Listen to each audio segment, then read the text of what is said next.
generations to come.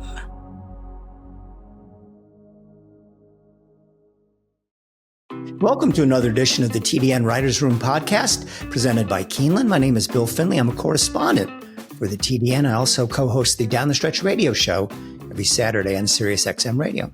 Hope everybody's doing well. I'm Randy Moss with NBC Sports and the Buyer Speed Figure team. Zoe Cadman here with First Racing and XBTV. There's no sign of Lucy there, Randy. I always get worried when we. Oh, there we go. There you go. She is In her customary spot. She's out cold. Out cold. Perfect. All is good with the world. I got Bert here, so he's in his usual spot there as well. So. All right, guys. So a huge weekend of racing, particularly at Santa Anita. And I know Randy was there. I know Zoe was there. I wish I could have been there because it sounded like a lot of fun. But the California Crown concept, which was based on the Pegasus World Cup concept, to bring in entertainers, get a big crowd, make it into a big party. I want to talk more about that a little bit later. But why don't we go through some of these races? The Cal Crown, John Henry, Cabo Spirit. What a nice ride by Abel Cedillo. I guess it's not just New York. You get to the front in a grass race in 25.13, 50.43, and you got a hell of a good shot. They couldn't catch him. Didn't look like he was 24-1, and a perfect ride by Cedillo, and he wins a big race. Yeah, we called Jerry Bailey and I called George Papapadromou the day before the race because we were looking at this race on paper, and Cabo Spirit was literally the only speed in the race, and he had an inside draw, so you figured he's got to go, but you don't really know that until you talk to the trainer. Sometimes this happens, and you talk to the trainer. Oh, we don't want to be in front, So we called George, and you talk about a guy who was excited about the possibility. Yeah, he said, the more I look at this race, it looks to me like if all goes well, he'll be able to completely control the pace. And hopefully when he's 30-1, they'll leave him alone on the front end and we'll have something left. And the next day, the day of the race, heard from somebody else that, man, George is just so fired up. He's so excited about this race. And it played out exactly like it looked like it would on paper. I mean, you didn't know if that made him a winner, but, you knew that he had a really good chance to run well at a big price.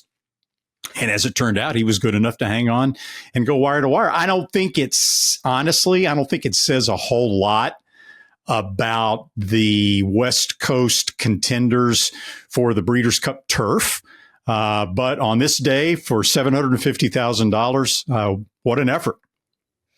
Georgie had a terrific weekend, 5 wins in all. Like, he didn't just stop on Saturday. He carried on into Sunday as well. In fact, he wired the last race on Sunday, triggering a pick 6 carryover into Friday. So George had a great weekend. That horse, brilliant ride by Abel Cedillo. Let's just not forget that George actually won this race last year with a long shot in Balladeer as well. So the only difference between last year and this year was last year it was 200,000 and this year it was 750. So George was a very, very happy man all weekend. I don't think that grin ever came off his face. All right, so let's look at the next race. It was the Eddie D, 6.5 furlongs down the hill.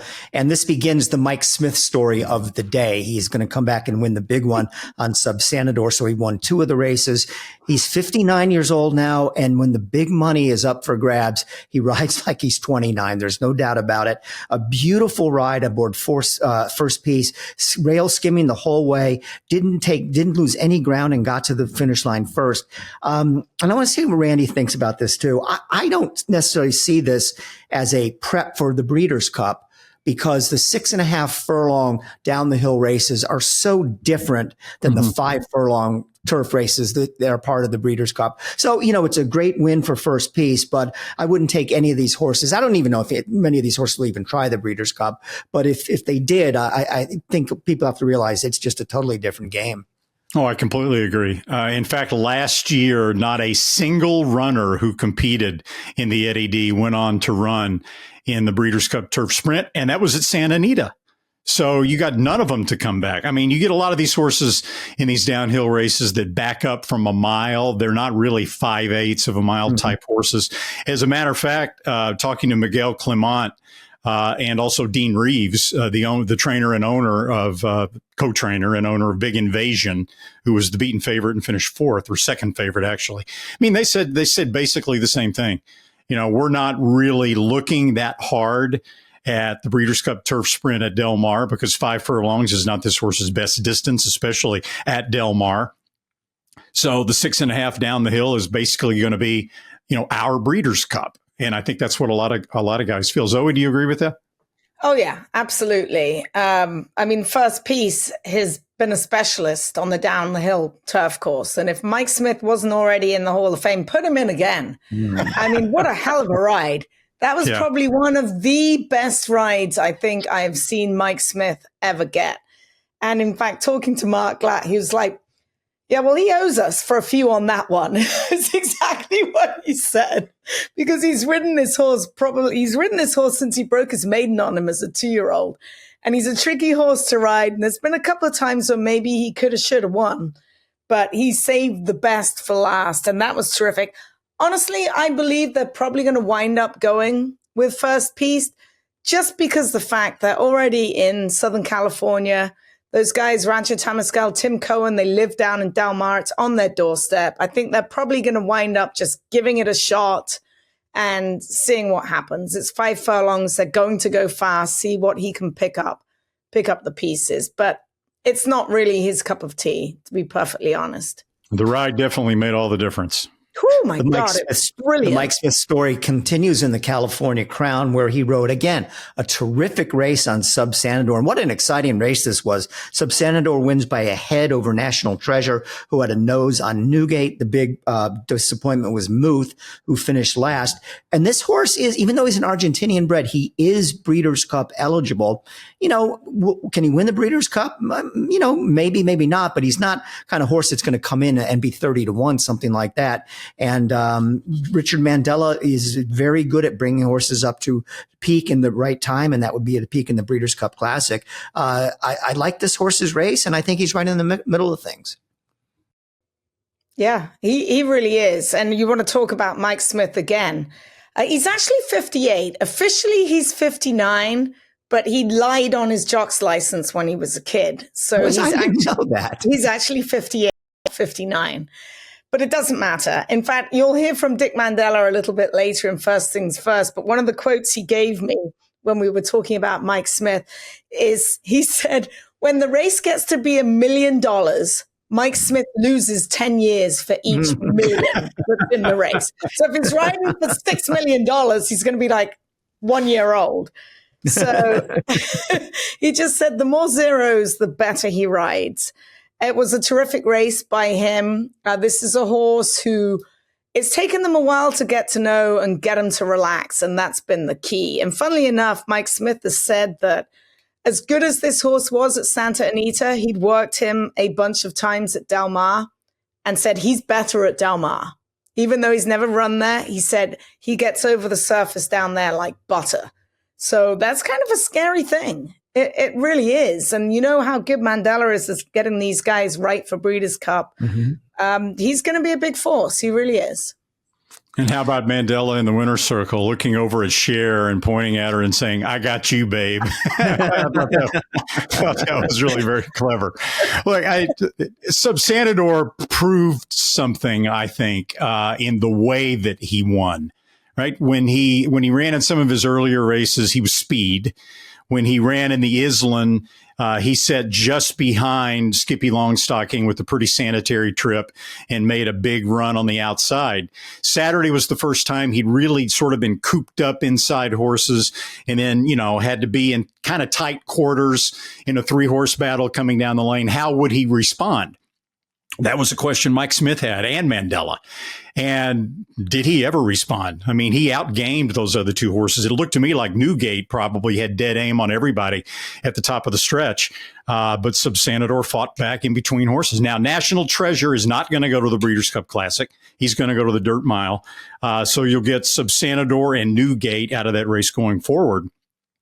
And I think I agree with Zoe. I think this puts Sub Sanador right in the mix. I mean, I would put the 3-year-olds, Fierceness and Sierra Leone, on top of the mix right now, even though they're east and they'll have to be coming west. Forever Young runs, we tape this on Tuesday. He runs in Japan on Wednesday in a 1.25 mile prep race against a really good Japanese horse called Ramjet. So we'll find out a little bit more about where Forever Young is. The other two Japanese horses had their prep already, Ushpa Tesoro and Derma Sotogake. You got the Jockey Club Gold Cup horses, Highland Falls and Arthur's Ride, and then you got Subsanador and Newgate, right? So those kind of right now are the classic horses in the mix as we go forward to Del Mar, and I think Subsanador is right in the middle of those with a solid shot. And City of Troy. Well, yeah, I left out City of Troy. We'll talk about him a lot later. Of the American and Japanese horses, those are the ones. And then you mix in City of Troy, who's going to be one of the favorites. And we touched on this also on the show. Nick Luck did. This is just sort of a glimpse at what we might see in the future from Wathnan Racing of Sheikh Tamim of Qatar, who is really, really beefing up his stable, mainly in the UK, but he's also really beginning to focus on the US as well. He bought Subsanador after his first 2 starts in the US. He also bought Hit Show, who 3 hours later, after the California Crown, won the Lucas Classic at Churchill. So a big weekend for Wathnan Racing, and it's just, I think, the beginning of what's going to be a big emphasis for them in the U.S. Some Breeders' Cup implications on Saturday at Belmont at Aqueduct meet. The Woodward, we're going to talk to Dylan Davis on our Guest of the Week segment. He'll fill us in on what happened with Tapit Trice. Very nice win, albeit against 4 horses. I thought the race, though, of the 2 main ones on the card, the Joe Hirsch, had a little bit more of a Breeders' Cup angle to it. Farbridge is a very interesting horse. He won the Sword Dancer, but he stole the race. He went 50-4 and won 17-1. Getting back to that, getting a good horse to lead in slow fractions. And what happens? This time around, he got so I didn't like him in this race. I said, he stole the race. This time around, he got a completely different trip. He was shuffled back early. He was shuffled back on the turn. He had to come from off of it and got the job and beat the filly to keep her from winning 3 years in a row. Again, probably it won't matter in the Breeders' Cup. Warlike Goddess, of course, is the horse that he beat. Probably it won't matter in the Breeders' Cup because the European, Charlie Appleby and Aidan O'Brien are probably going to win this. They usually do, or someone else. But this horse moved way up in my book. And Zoe, I think among the American contenders for the Breeders' Cup turf, he's as good as anybody. He was the recipient of a perfect Joel Rosario ride. Just got a little bit sleepy on him down the backside. The only one sleepier than him was Warlike Goddess, who was right behind him, trailing the field down the backside. And God, I felt so bad for her because I thought she had it won. She really did. She hit the lead. She hit her mark. She switched leads. She took off. And Joel managed to cut down the inside when there's that big gap when they cross over and just got a beat. I mean, beats are fair and square, but take nothing away from Warlike Goddess, 7 years old, to still be firing at the top of her game. She's going to be sold at the Fasig-Tipton November sale. They just released that, but she lost in a heartbreaker because I didn't really love her going in there. Silver Knot was disappointing, to be perfectly honest, but Farbridge won it fair and square. How many times have we seen Warlike Goddess get run down from behind? Not very often. She's usually the one finishing fastest of all. Yeah. I know Bill liked Warlike Goddess last week, and I was a pretty strong in objection to that Silver Knot was a solidly better horse than Warlike Goddess. And when Silver Knot got the beautiful trip, opened up a couple or 3 lengths at one point coming into the stretch, I thought, well, okay, he's gone. But he's just not as sharp right now as he was earlier in the year. That's back-to-back races now for Silver Knot, where he didn't really run quite up to snuff. I agree, Farbridge, it looks like the best of the American horses, and certainly better than what we saw in California. But the Euros have won 9 out of the last 11 Breeders' Cup turfs. You've got Rebels Romance, who won the turf a couple of years ago, sitting out there for Charlie Appleby. You got Los Angeles sitting out there from Aidan O'Brien's camp. You got Sharyar, who ran well in the turf last year from Japan, who's sitting out there. And John Gosden has a horse called Emily Upjohn, who is also reportedly being pointed for the Breeders' Cup.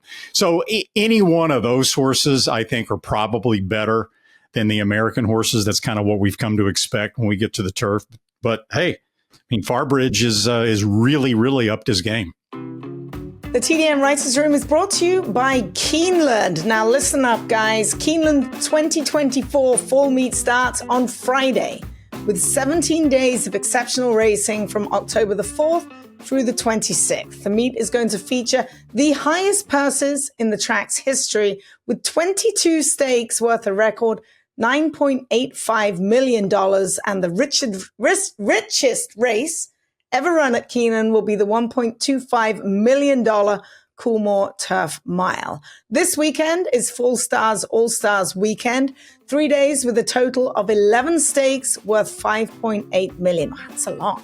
8 stakes are part of the Breeders' Cup Win and You're In series. We'll talk about them later, but those do award the winners automatic starting positions and free entry into the Breeders' Cup.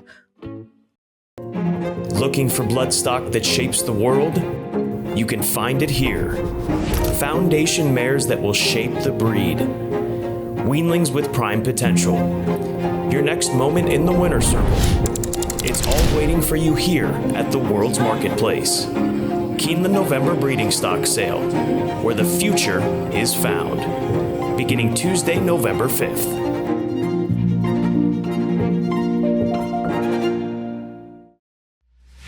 This week's fastest horse of the week is brought to you by a really fast horse, Life is Good, one of those fast sires at WinStar Farm. At the upcoming fall breeding stock sales, Life is Good will have 4 first crop weanlings that'll be selling at Fasig-Tipton, including a half-sister to Newgate, who we just saw run exceptionally well in the California Crown. Life is Good also has 13 cataloged for the Keeneland November sale, including a colt out of Grade 1 winning mare, Alexandra. Life is Good was into Mischief's fastest son, 9 triple-digit buyers, a 3-time Grade 1 winner in 2022 with wins in the Woodward, Whitney, and Pegasus. Now, fastest horse of the week ran on Sunday at Santa Anita and threw his hat in the ring for the Breeders' Cup Sprint. That would be none other than Straight No Chaser. The most recent win that we saw from Straight No Chaser before Sunday was, if you recall, a couple of years ago, 2023, on the Preakness undercard when he won the Maryland Sprint in just a tour de force by more than 7 lengths. He had one race earlier this year at Belmont at Aqueduct, a loss, and then he bounces back in a big way on Sunday to win that race by more than 6 lengths with Johnny Velasquez and a buyer speed figure of 104, which topped all of this week's races. Straight No Chaser headed for the Sprint as this week's fastest horse of the week.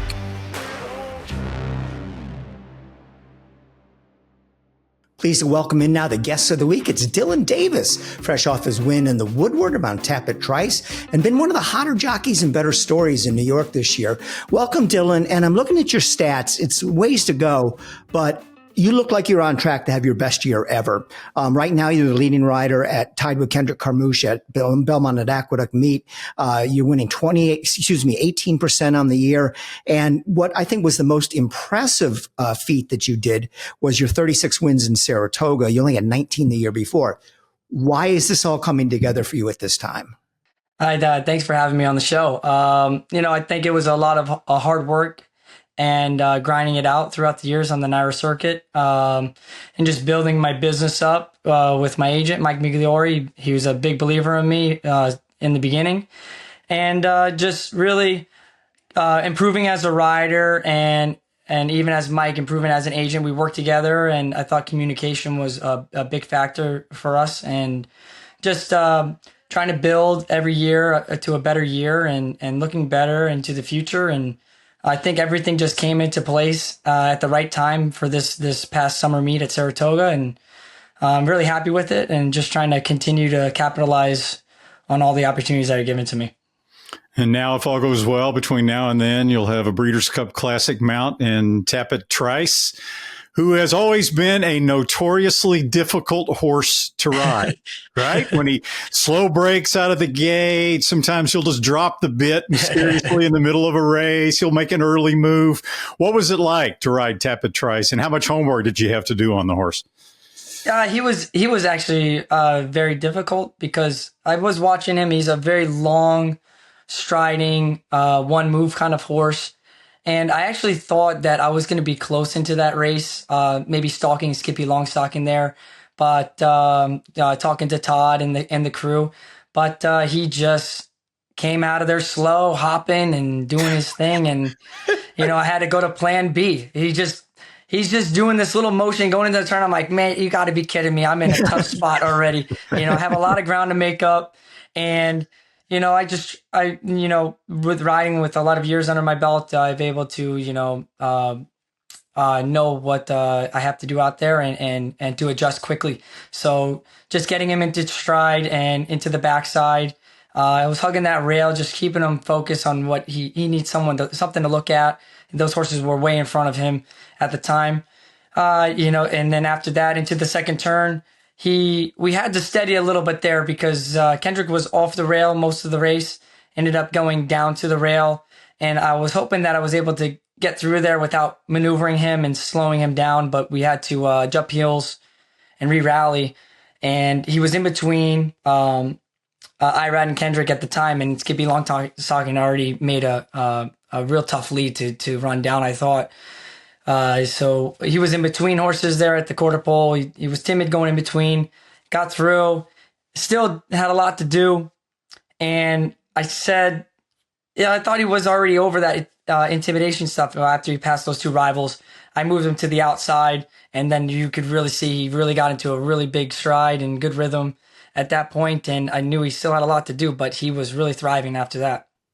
And that's exactly what made the difference when you got him to the outside, because I literally just watched the replay because I didn't see it live. And I'm like, hold on a minute. There's no way he's winning this race. Skippy's gone. Like he was gone at the 8th pole. I'm like, how does he win this? It was, I don't know, Skippy just slowed down, but it was quite amazing to watch. Even I was in question. I didn't think I was going to get there, but you never know what could happen up front. The horse could get tired and you always have to, do your best out there. And I stayed with him all the way through to the wire, and he was able to get it done. I was really surprised, but actually he just was getting started. So I mean, I'm learning as I was going throughout the whole race with him. It was my first time on him, and I think that distance is not a problem for him. So now is it kind of a quandary going forward to the Breeders' Cup Classic? Because it's going to be a big field. And if he's still showing some signs that he can get intimidated down inside of horses, you don't want to go too wide. Of course. So how do you handle that?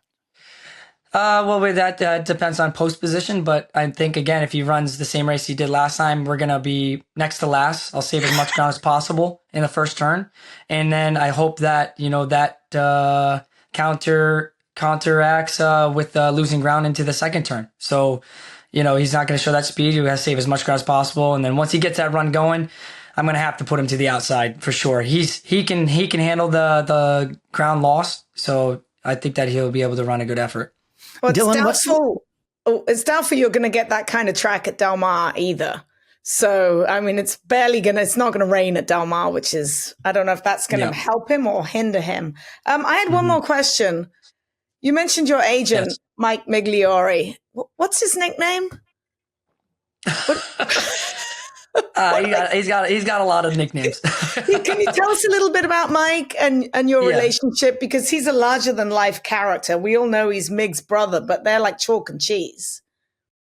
Yeah, so I'm really happy with getting Mike. I was at a point where I was going to leave New York because I wasn't doing well enough throughout the winter time. I thought that I would have to go somewhere again and then come back again and try in the winter time. But I was working with Rudy Rodriguez in the morning, 5:30 with no agent and trying to see my opportunities or what was available to me. And he was there every morning, 5:15, trying to get my book. But he actually was coming. He had John Bozono as a jockey coming from Parks. So I really didn't pay no mind to him because he had no experience in New York and didn't know many people. But because he wanted me so badly and more than anybody, and he didn't have no relationship, so we could start on a fresh start. I saw that he wanted the passion, and he had the drive that I was looking for in an agent that was willing to put the hard work and lay it down just as badly as I did. And I gave him the opportunity, and I put a lot of trust into him, and he, that's what we see today is all that hard work paying off. And I was working 7 days a week, 5 o'clock in the morning, every day, hitting barns and working my butt off. So, he was right there with me. And I mean, there's a lot of respect and credit to give it to my agent for sure. Dylan, speaking of other mounts that you've had this year, you win a grade 1 on Carson's Run. What do you hear from that camp? Is he going to the Breeders' Cup, and will you have the mount? So he's running in this Saturday at Aqueduct. Said winning you're in. So I guess based off that performance, we'll see how if he's given a chance to run over there. But he's been having a great campaign so far this year, and I get along with him very well, and he's one of my favorite horses to ride. So as part of your resurgence here, Dylan, you've apparently caught the eye of Godolphin and Charlie Appleby, because you've now shown up on Silver Knot, third in the Turf Classic. You won the Jockey Club Oaks with Beautiful Love. You were third in the With Anticipation with Cavallo Bay, right? All for Appleby. How did that connection come about? It actually started when I beat Silver Knot with Carson's Run at Saratoga. So Flavien wasn't available, and I heard that he said, "I want that jockey that beat me in that race." So that's how he got me. And again, just trying to ride my best races possible, communicating well for the team, what they need to know, and they must liked what they saw from my riding abilities and my performance for them. So again, just trying to do my best out there for whoever I ride for, and I'm happy to ride for new clients, especially Mr. Appleby. Yeah, and you're doing absolutely amazing. You mentioned Carson's Run. He's in this weekend along with the Queen's MG. Can you just talk about the pair of them? And I have one question because it baffled me at the time. Why didn't you go to Kentucky Downs to ride Carson's Run? I know you stayed to ride the Queen's MG, but if you could do it over, would you switch anything up? I don't think so, because what happened was the Clement stable, they were too late to decide. They had multiple races to set up for Carson's Run. Okay. And we had given out many calls at Saratoga. I mean, maybe 8 different trainers. And that's not how we handle our business. To the last minute, we don't want to, I don't know how to say, upset trainers or owners that I'm already scheduled to ride. And the Clement stable was very nice to us, willing to give a Carson's Run back to us. But it was a tough decision to make, because I would have made a lot of people upset. And I had the favorite in the spin-away. Queen's MG she's a very nice filly, so it was very hard to take off 11 plus races to go ride Carson for a last minute decision. But I'm very happy that I'm able to get back aboard Carson's Run and continue on with his career. Do you think she can bounce back this weekend, the Queen's MG?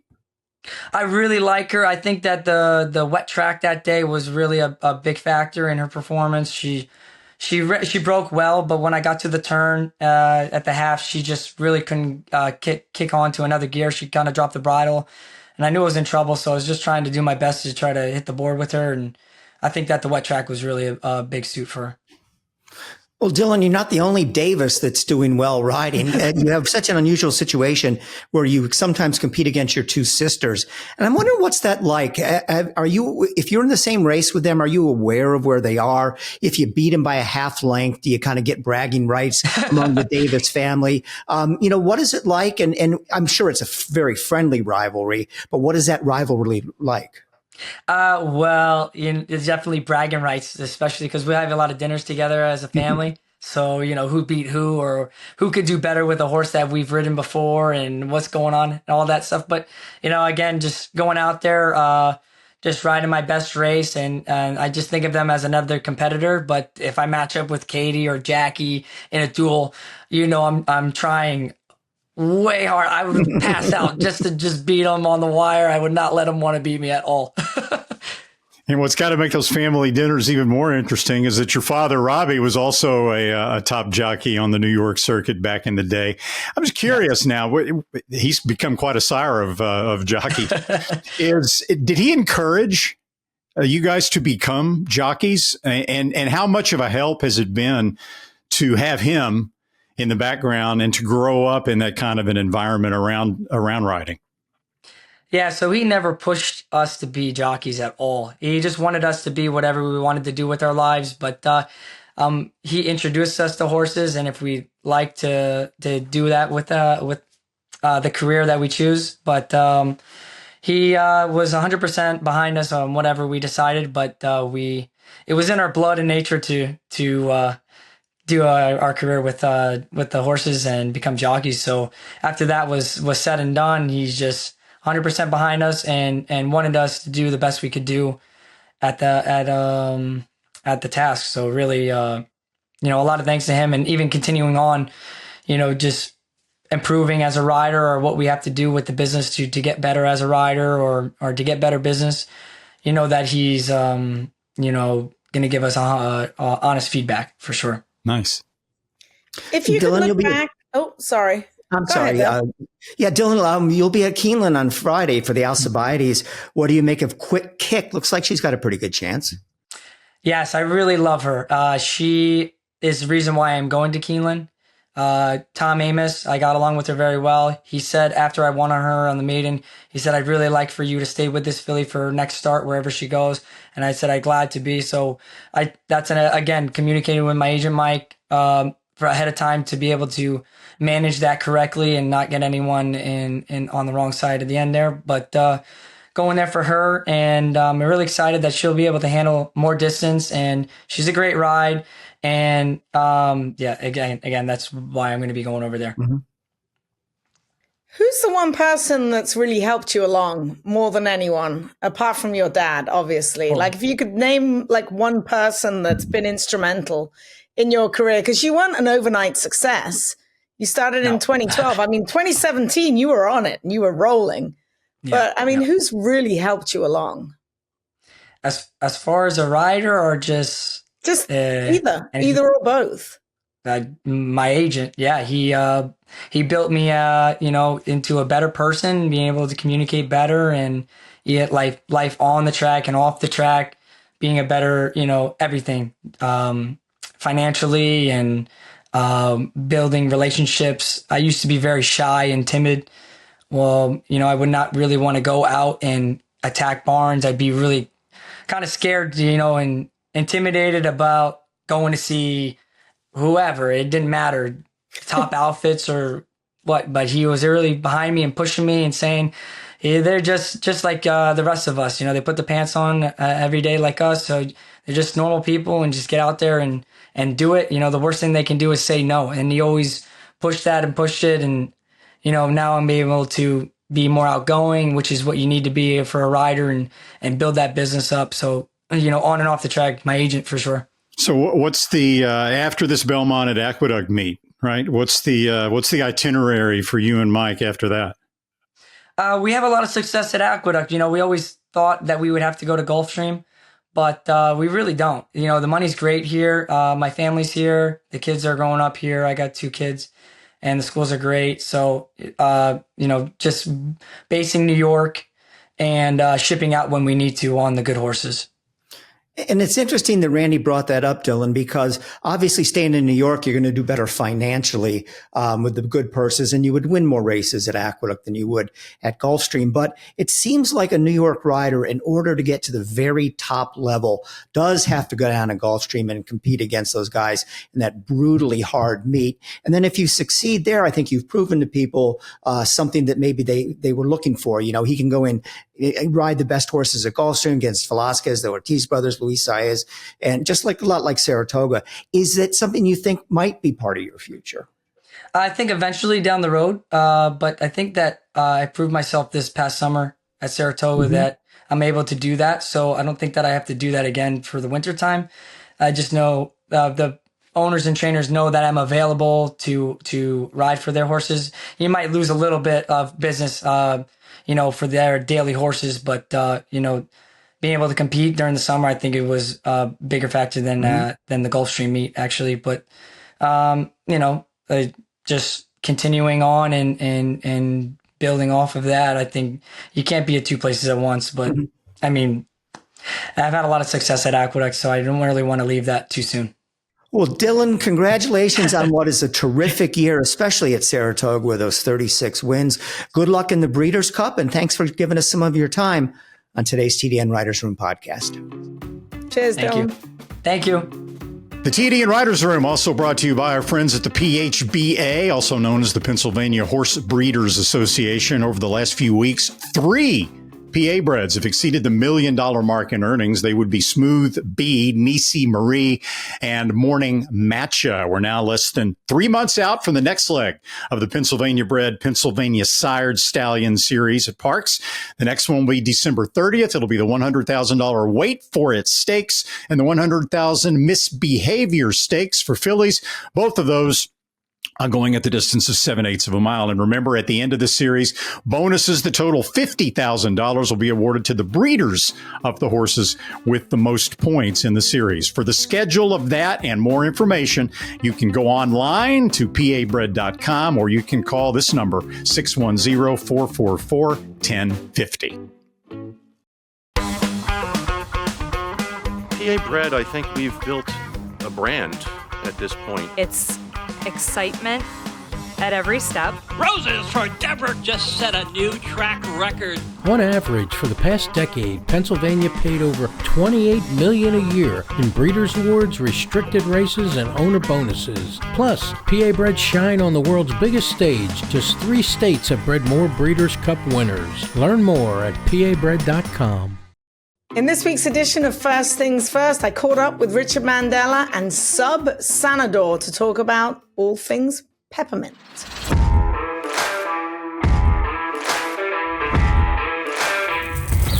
Oh, he's peppermint trained, Dick. So, big congratulations. Take me through the race and what you were thinking as the race was playing out, because what a terrific ride by Mikey. Yeah, it really was. The thoughts I had as he went down the backside, he'd never been in tight for us in a tight spot like that with a lot of pressure from the outside and kind of surrounded. And I didn't know if he'd like it or not, but Mike said it just made him tougher and he tried harder. So we're pretty proud of it. Age is just a number for Mike. He won 2 races yesterday and it seems like he's riding in the form of his life. I find when it gets to $1 million, he loses 10 years. And each million goes backwards 10 years. Dick, what's going to be the plan for him going forward? Just take it easy and eat peppermints? Yeah, that's all. We're just going to live it up for a while. But we'll consider the Breeders' Cup Classic. And I think the stable has serious eyes on the Saudi Cup and Dubai Cup and something like that. Wathnan Racing, great guys, new in the game, putting an awful lot of money. How appreciative are you to have a horse like this for them? I'm very privileged because I haven't met anybody. They just sent me a gift on my doorstep. Happy early birthday. Here he is. He's beautiful. Thank you, Dick.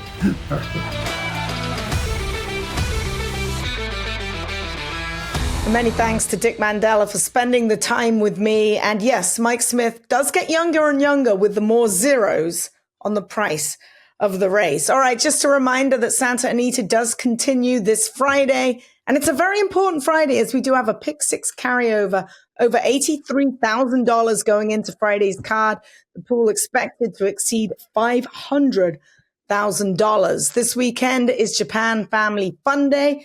Loads of things going on at Santa Anita, including the Grade 1 American Pharaoh. We'll have the Tokyo City Cup on Sunday, as well as the Zuma Beach for the 2-year-olds on the grass and the Surfer Girl for the 2-year-old fillies on the grass, all with Breeders' Cup implications. See you at Santa Anita.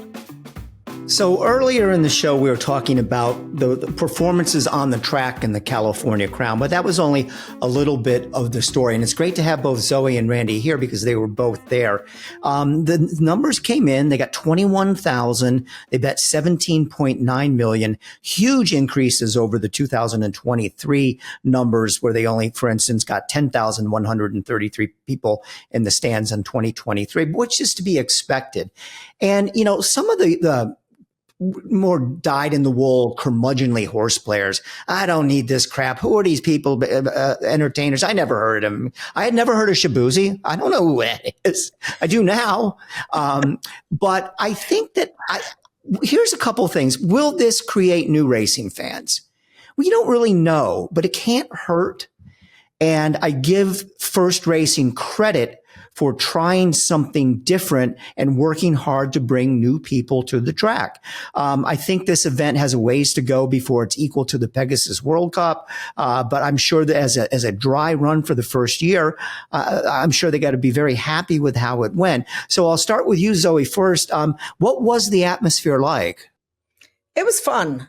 It was really fun. And I was all over the place. Now, I mean, it's the first year, right? So things are going to need to be tweaked. Things are going to need to be changed.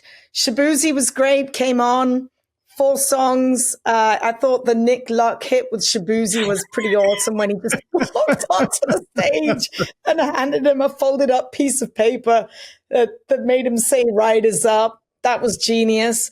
The whole thing, I've yet to really see the whole NBC telecast, but I'm sure it looked amazing. And that's what you want to do.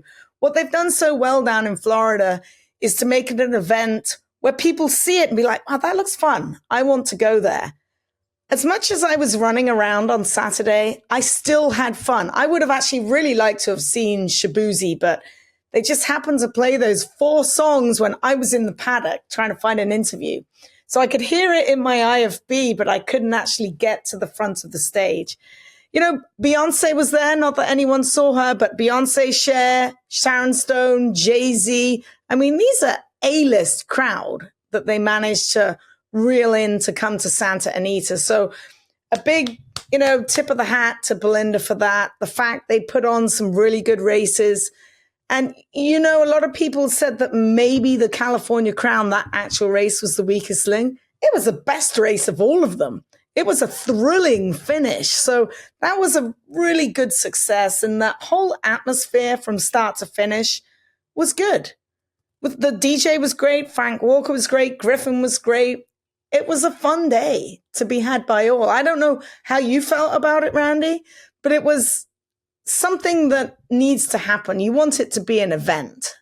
Well, I thought it was fantastic. I mean, look, the only way or the best way to create new fans for horse racing is to get them to the track for the first time to begin with, right? And I would love if there was a stat of those 21,000 people, how many of them were going to the races for the very first time, because the little impromptu poll that we did running into people around the apron and all that, a lot of them had never been to the races before. Right. And that's the first step, right? I mean, and they were having a great time. Belinda rolled out the red carpet, or the green carpet, as it were, in this particular case. And I think she deserves a lot of credit. You know, the purse increases were huge. All of them came directly out of the pockets of First Racing and not out of the Horsemen's Purse Fund. That was a concern that the horsemen had when they saw these huge purse increases from 200 to 750, you know, for the Eddie D and for the John Henry, and from 300 to $1 million for the California Crown. 1.8 million in purse increases for those 3 races all came out of Belinda's pocket, essentially, because she wanted to make the event work and not penalize the rank and file horsemen. So I thought it was a great first year. California is a perfect location to attract the celebs. And I think the people had a great time. As far as the Nick Luck thing, that was hysterical. And you got to understand, that was not scripted. That was totally impromptu, because Shabuzi had agreed and was supposed to give the call for Riders Up. And when it came time to do Riders Up, he was in the middle of a song on stage, and apparently there was another song that was scheduled to come on afterward, and the people were panicking. the Santa Anita people the horses were ready to go in the paddock, and there's Shabuzi going through his thing. Who's going to be riders? Yeah. And so they got in Nick Luck's ear and said, do something. And so Nick, the only thing he could do was just to climb up on stage and put himself right in the middle of the act and flag down Shabuzi and hand him a sheet of paper to read. Only Nick Luck could have pulled that off the way it went. And Shabuzi did a great riders up. You're right. I mean, so that was one of the best ones. And I heard something else, and I got this secondhand. Beyonce was in the far 100 to 1. She was up there all day just because she wanted to be up there. I think she got there for the last 4 races. And apparently after the last race was run, she said, can they run a couple more? She apparently had a really good time. It was like, are they going to run a couple more? Can we see 2 more races? So I thought that was neat. So maybe she bet on a winner. Maybe.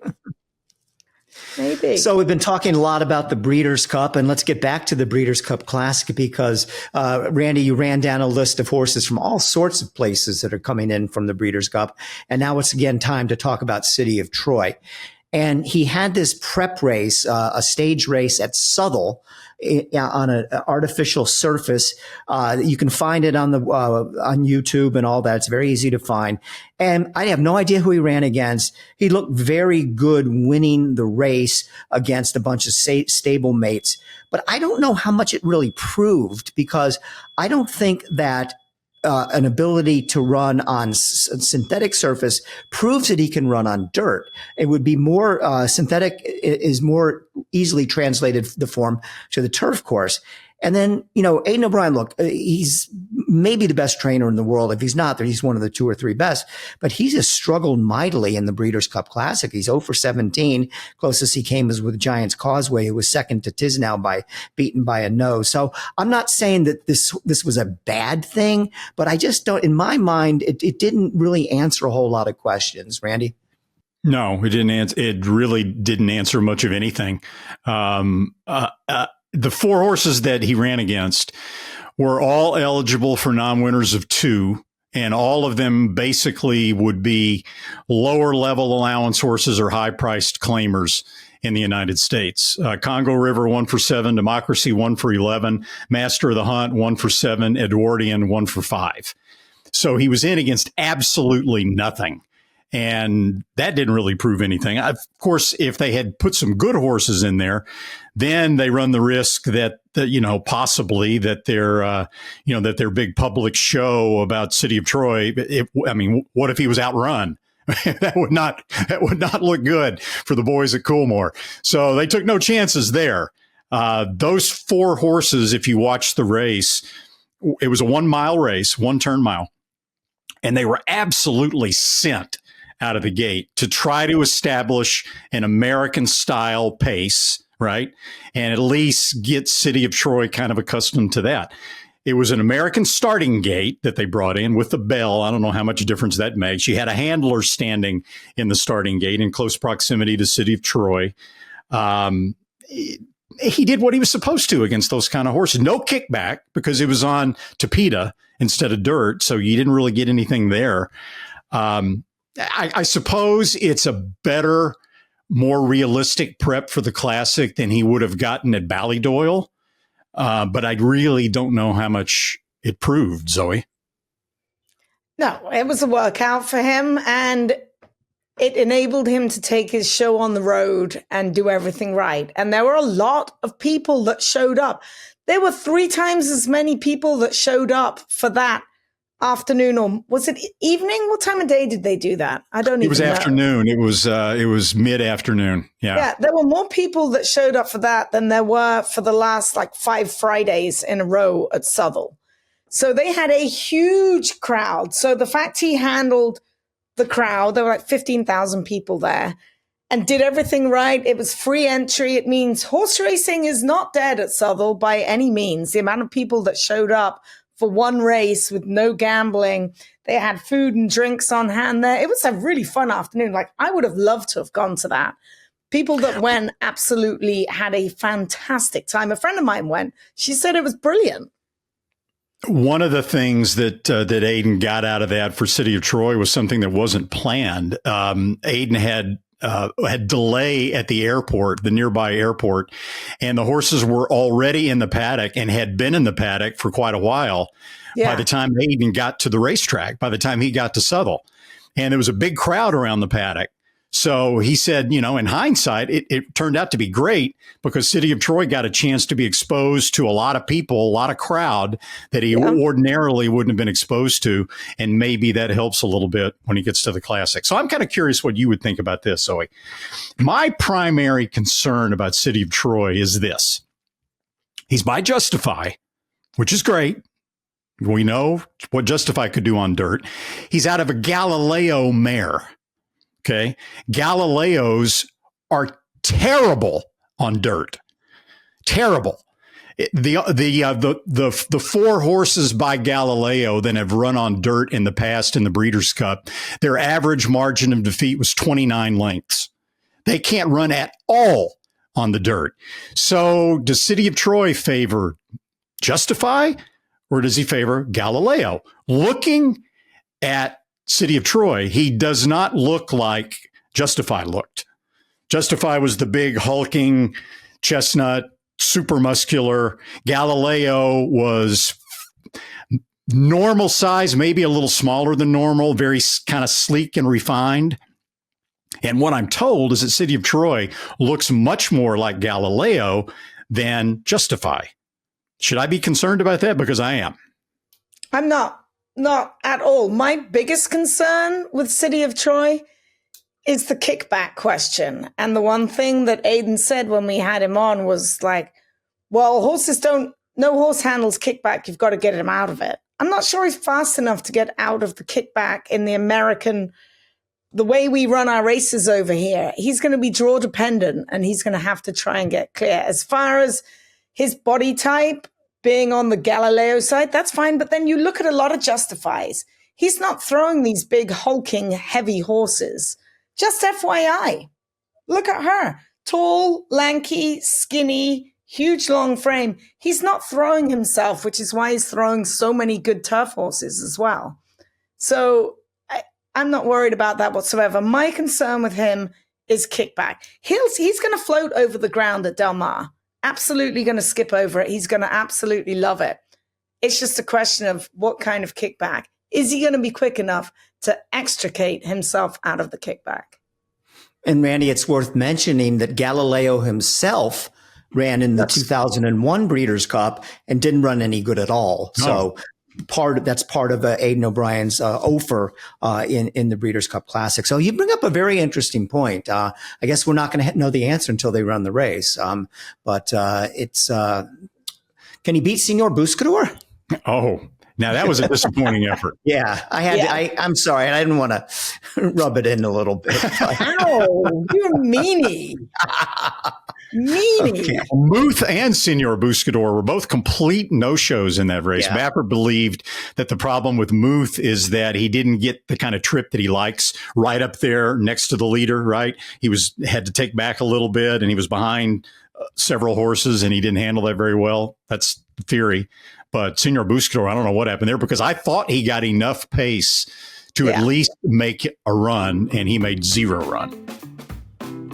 The TDN Writers Room is brought to you by XBTV. This week's XBTV Work of the Week is Pacific Classic winner, Mixto. On September the 29th, the son of Good Magic put in his 3rd work since the breakout Grade 1 victory in the Pacific Classic.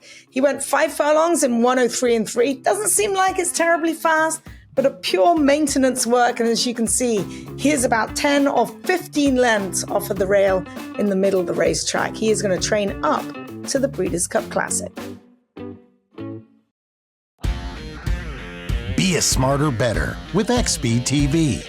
The best horses. With thousands of exclusive morning workouts. All at your fingertips and delivered right into your inbox. Everything you need to be informed. Be smart. Bet smart with XBTV. All the thrills, fraction of the bills.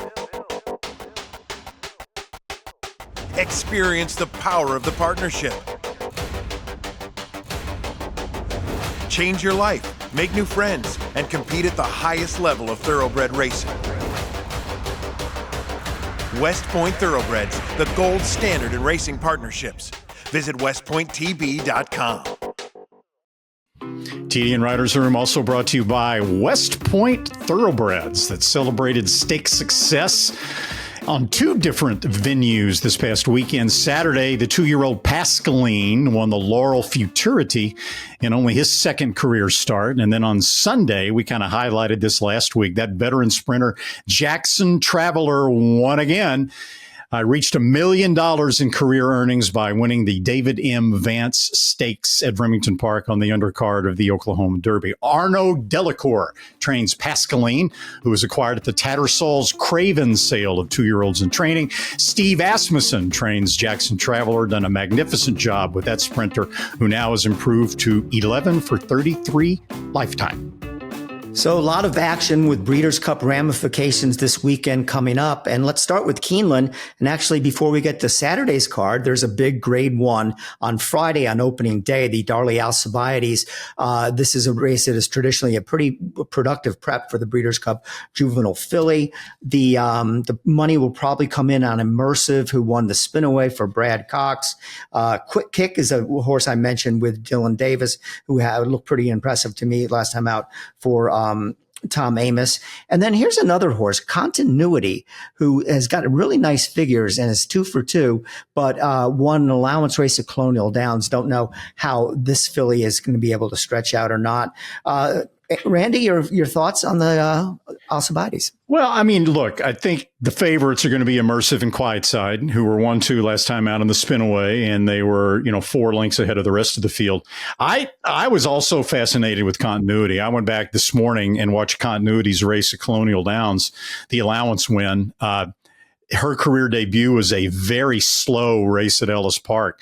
I went back and looked at those charts too. It was a legitimately slow race. So I was really surprised to see Continuity run the way she did at Colonial. She had a 3-wide trip. She was sitting just outside of the 2 leaders, just inhaled them, drew off through the lane, nice strides. Ben Curtis aboard. I thought Continuity, now she gets the rail, so she'll save some ground. She might have to show a little more speed in here because of the inside post position in a large field.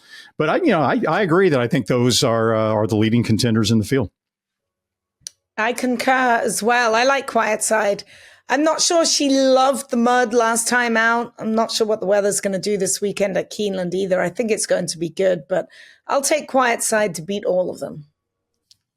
All right. Now we start with the grade 1s on Saturday at Keeneland. We start with the First Lady, which is a 1-mile turf race for fillies and mares. Chad Brown has won this race 6 straight times. And he's got, how many does he have in here? Well, he's got a bunch, obviously. Have to take a look at that. But of the Chad Brown horses, I think I kind of like what this is a tough race, and a tough race to handicap. I kind of like White Beam the best of this group, because I think the Diana prior to this was the best older filly and mare turf race run in this year, and on anybody's schedule. It was a terrific race. Mora, the Canadian champion, was second right behind White Beam. Regina Romantica, another one of those. She'll be back in this race as well for Chad Brown. But Zoe, let me ask you this. Do you see this as necessarily a prep for the Breeders' Cup Filly and Mare Turf, or is it a prep for the Breeders' Cup Mile? I think you could go either way in this. I mean, there are many... It's going to be a really good race. Listen, you've got AG Bullet in there for Richie Boltis, who just won so impressively at Kentucky Downs. She is going to be the speed of the speed. They're not going to be going 52 here. They're going to be rolling right along. And who knows, they might not catch her because she is super, super quick. And then Dermot Weld ships in his filly, and then she's a really, really good filly. Been running against the boys. She just took down a grade 3. You know, she ran second to Diego Velasquez. I'm not sure we've seen the best of this daughter of Shamadal for Dermot Weld. Do you like her, Randy? Not really. No, Really? I looked at the time form ratings and watched some of her races and stuff. And I'm usually partial toward the Europeans when they come over here for good reason. This one, she's going to have to show me. I don't like her all that much. The horse I like, and it's, you can't like anything a lot, right? AG Bullet looks so good winning her last race at Kentucky Downs. And I had to talk with Richie Baltus at Santa Anita about whether they might even think about running her in the turf sprint, which is a possibility as well. He's kind of toying with that idea. But Gina Romantica, this is the time of year last year when she really turned a corner in October at Keeneland and ran a gigantic race to win this and run down in Italian with a big number. And then she came back to run huge in defeat in the Breeders' Cup Mile. And now Gina Romantica looks like she's kind of headed the right direction again. Her last race, I thought, in the Boston Spa was the best race she's run so far this year. I thought she was the best horse in there. She was beaten a neck by her stablemate, Bout Cachet, with a little bit of a wide trip. So I think she's going in the right direction. It's going to be tough. I mean, there's a lot of really good horses in here, but I'm going to give an edge to Gina Romantica. All right, Saturday's card continues with the Claiborne Breeders' Futurity, and the obvious favorite is number 1, Ferocious, who was second as the odds-on favorite in the Hopeful, beaten by Chancer McPatrick. We'll be talking more about him in just a little bit. Ferocious will be hard to beat. I got a little bit of, I don't know if it's a wise guy pick because it's trained by Brendan Walsh, but if you want to look back at the replays of some of these races, I thought East Avenue ran a tremendous race, breaking his maiden at Ellis Park, and I think he's a contender. Did he beat anybody there? I don't really know, but I think he's going to be good enough to be in the mix here. What do you think, Randy? He's bred to be a good horse. He's out of an unraced mare named Dance Music, who the dam now, Dance Music, is a half sister to Cody's Wish. It's from the female family of Cody's Wish. Bet down to 6-5 in that debut. Quick speed, but is bred to go longer, obviously, by Medaglia d'Oro out of a Go Sapper mare. So, I thought East Avenue looked really good. But like you say, Ferocious. I think they probably would have rather drawn a post other than the rail because it kind of forces the hand of Luis Saez a little bit from the inside. But this horse has shown a tremendous amount of ability, and he's definitely the horse to beat. He was game last time because he re-engaged in the last 16th of a mile. So he is, without question, the horse to beat in there for Gustavo Delgado. I like what you said about East Avenue. That was a visually very, very impressive race from him, the son of Medaglia d'Oro. And then watch out for Macero for Dale Romans, the son of Not This Time. He's screaming out for 2 turns. He ate an awful lot of dirt in that 1-turn grade 3 Iroquois last time out. 2 turns is going to knock him right between the eyeballs. Let me give you a long shot in here now as well. Chad Summers has a colt in here named Filoso. In his last start at Saratoga, when they ran him a mile in the Wilson chute, they hustled him early to get in position, but where the chute meets the main track there, he got shuffled back a couple of lengths. Dylan Davis was on him that day, had to grab a hold of him. And then he got shuffled back again going into the second turn behind horses. But man, when he got a clear sailing along the inside, he did cut the corner, got a nice rail run. But boy, he showed a nice turn of foot to just open up really quickly. I think he's better than that 76 buyer speed figure indicated. I think he'll love the 2 turns. And he got a turn and a half last time. So I think Filoso at 15-1, 20-1 might be a pretty nice long shot to put in your exotics. He's also named after a Jersey guy, Louis Filoso, who's a great guy and one of the smartest handicappers you're going to meet here in the Mid-Atlantic. So, and Al Gold is his very good friend. So it is named for Louis Filoso. And I'm sure Louis is going to have a great thrill watching this horse go forward. So good luck to him. All right, we keep moving on. And we have the Coolmore Turf Mile. 3 Chad Browns in here. And Carl Spackler, I can't see past him. This race is I don't think it's any more difficult than the 4-Star Dave, where he won by 3.5 lengths. He's just in very good form right now. And he's the coolest named horse in horse racing too. So for what it's worth. But, Chad Brown, maybe he'll, we were seeing this more and more, and it's becoming a phenomenon, with Chad Brown. You bet on the other Chad Brown, which would be a couple different horses in here, but that wouldn't include Carl Spackler. But he's just in great form right now. Loves the mile distance, 5 for 6 lifetime over it, and obviously a prep for the Breeders' Cup mile. And I think old Carl Spackler will get it done. So, what about the Europeans in here? I'm not in love with any of the Europeans, to be honest.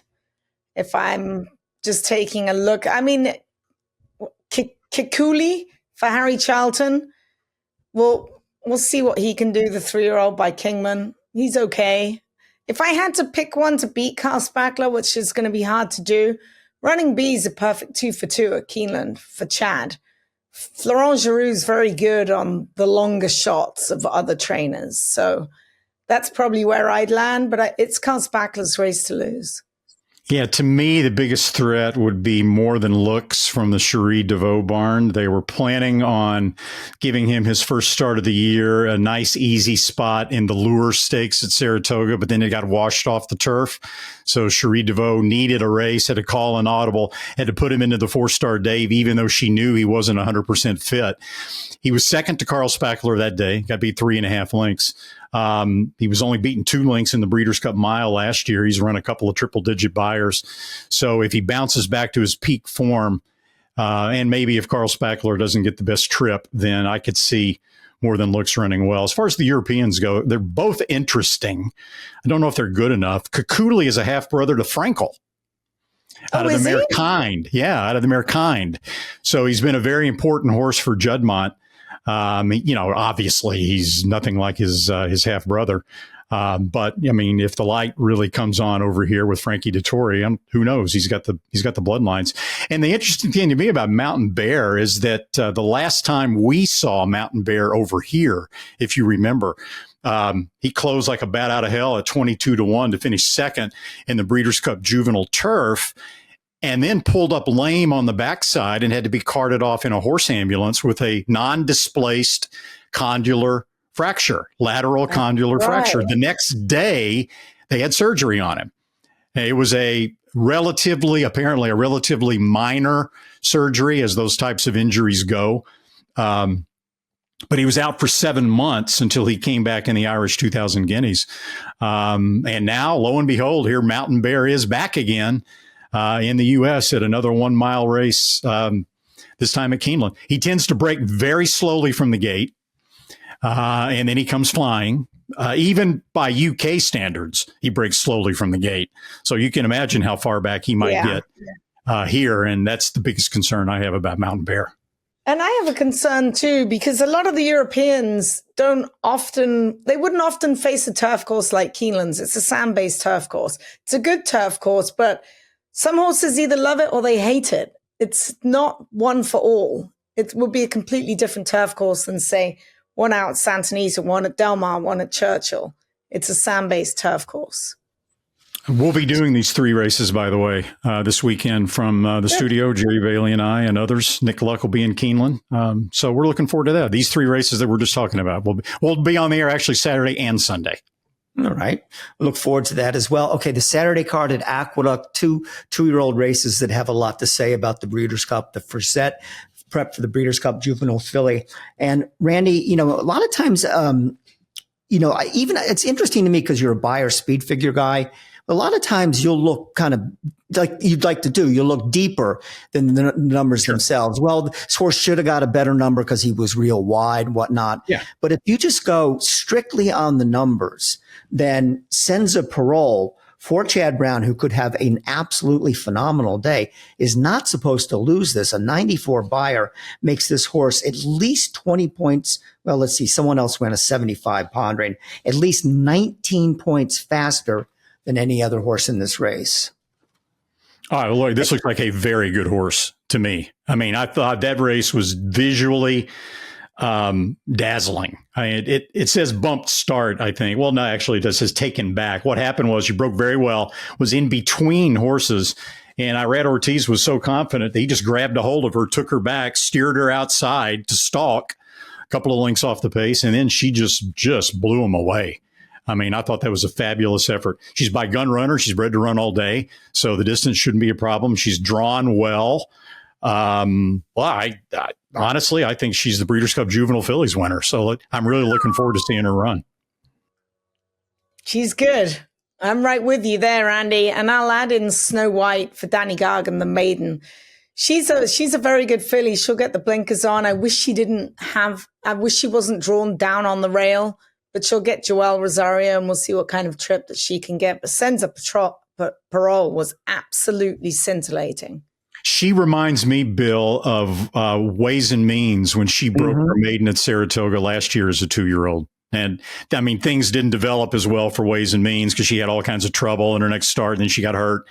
But I can compare the two. And I think, and Ways and Means, by the way, ran a huge race this past weekend, and she'll be one of the favorites for the Filly and Mare Sprint, as will Sharp Azteca, who also runs next weekend in the Chillingworth at Santa Anita. Sweet Azteca. I said Sharp, Sweet Azteca, daughter of Sharp Azteca. Thank you, Zoe. You're welcome. All right, the Champagne Race 8 at Aqueduct.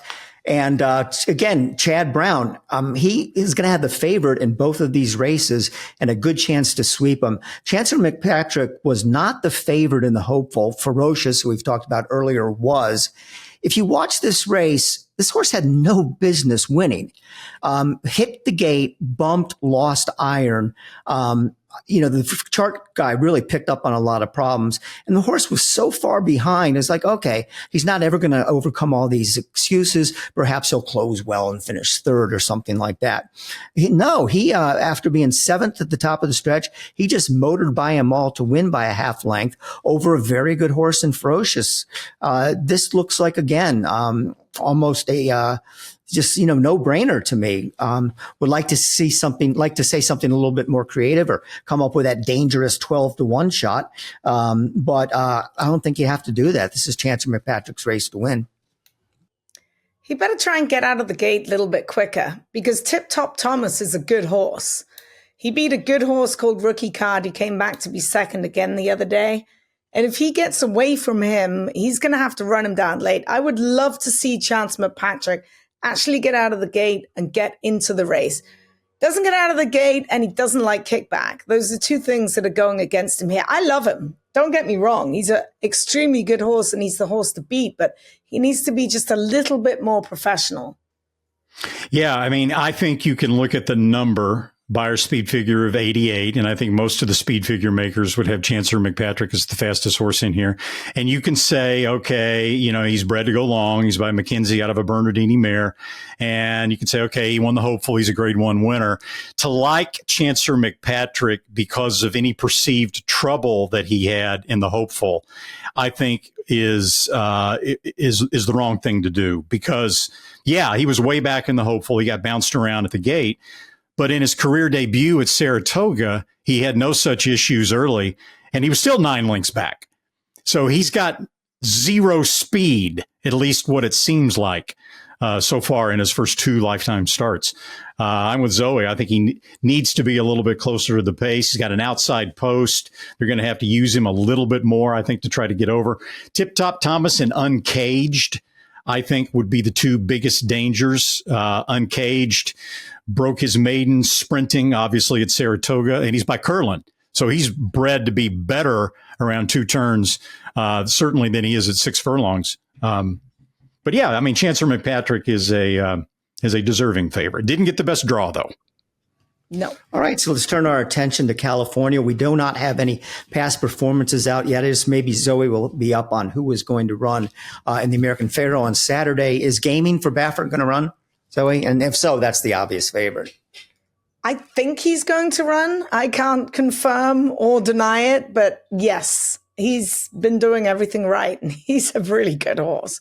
I mean, Bob's just got an arsenal in there. I think he just goes down and was like, you're in. Not today, not today. You're in. I'm going to really make a bold prediction. Bob Baffert will win this race. How about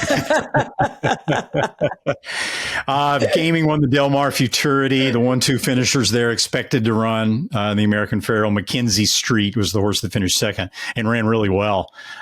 Gaming is by Game Winner, so he's bred to go long. Mike Pegram, the owner, has casinos now, so Gaming is a logical name, even with Game Winner as the sire. The three amigos, Mike Pegram, Carl Watson, Paul Whiteman, are the three owners there. He looks like a deservingly solid favorite. And by the way, also this past weekend, Baffert unveiled another horse that we should keep an eye on, a horse called Kalia Bay, who on Saturday on the undercard of the California Crown races literally ran a hole in the wind to win his first time starter like by 8.5 lengths or something like that in super fast time. So add that to your list of Bob Baffert. And I'm sure we'll see a lot more be unveiled by the Baffert barn between now and the end of the year. There's a few more coming. Many thanks to Katie Petruniak, who keeps doing these, and they're better and better each week. So in this week's Breeders' Cup Connections feature, we meet Zurdo Estrada. He's the groom for that fast filly, Sweet Azteca. She's pointing to the Grade 3 Chillingworth Stakes this weekend at Santa Anita. Azteca is my favorite now is because when you start working with her, it's nice and he never comfortable with me. When I work, sometimes I left the halter outside and put a bandage and he never moved.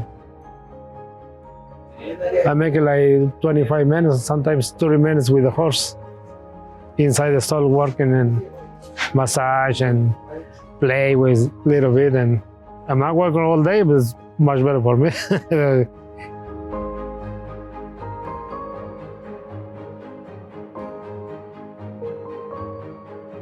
Well, that's a wrap on this week's show. I want to thank our special guest, Dylan Davis. I want to thank my partners, Randy Moss and Zoe Cadman, and our editors and producers, Katie Petruniak, Anthony LaRocca, and Alita LaRocca. This is it for this week's show. But first, we got to say hi to Lucy. Say hi, Lucy. Hi, Lucy. Can you bark? No, you're not going to bark. No. Aw. And we welcome again our mascot, Lucy. Thanks for watching. We'll talk to you next week.